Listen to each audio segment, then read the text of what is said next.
नौजवान था और यतीम भी था। शौक बन गया दीन पढ़ने का। महल्लेदार इलाके वाले कहने लगे कहाँ से कमाएगा, ना बाप है ना माँ है ना घर है, कहाँ से।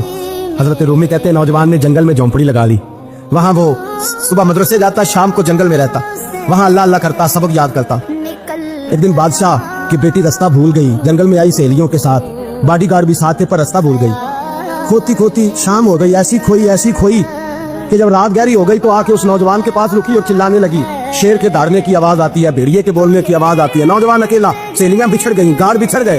कहने लगी मैं परेशान हूँ, मुझे जगह मिल जाएगी। नौजवान कहता मैंने शहजादी देखी और मुझे भी पता था कि घर एक ही है और रात को अंदर से दरवाजा भी बंद करना पड़ता है, जंगल जानवर भी आ जाते। कहते मेरी छोटी सी कुटिया में झोंपड़ी में वो आई, रो के कहने लगी सारा कोई नहीं, अगर मैं पीछे निकलूंगी तो भेड़िए खा जाएगा। कहते मैंने उसे जगह दे दी। अकेली औरत, चिराग जल रहा है, सबक याद कर रहा हूँ। मेरे नबी पाक ने फरमाया जहाँ मर्द औरत अकेले हो तीसरा शैतान होता है। और शहजादी, वो बच्चा कहता है सबक याद करता रहा सारी रात। वो बच्ची को कहा सो जा, पर वो कहती है नींद मुझे भी कहाँ आई। ऐसे मौकों पर नींद, सारी रात सबक याद करता। थोड़ी थोड़ी देर के बाद चिराग जलता तो उस पर उंगली रखता, हाथ जलता तो पीछे खींच ले, फिर दूसरी उंगली रखता, थोड़ी देर के बाद जलता तो खींच ले, हाथ सारा जल गया। सुबह किरणें चमकी तो कहने लगा चल निकल जा, दौड़ जा, बस बड़ा सबर का इम्तिहान हो गया, चली जा।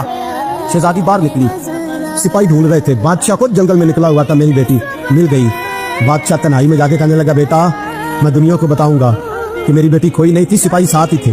ये बड़ा मुश्किल होता है, बेटी तो भूल के भी रात कहीं रह पड़े तो लोग जीने नहीं देते, तो बेटा मुश्किल हो जाएगा मेरे लिए।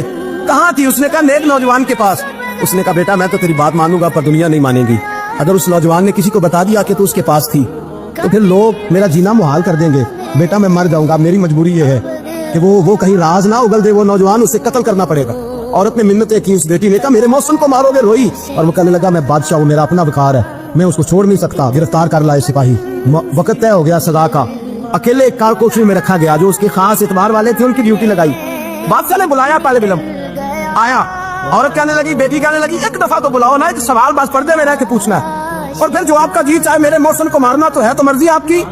सामने खड़ा किया नौजवान, पर्दे के पीछे औरत खड़ी हो गई। बादशाह बीच बैठ गया। बीबी कहने लगी सारी रात बेदार मैं भी रही, सोया तू भी नहीं।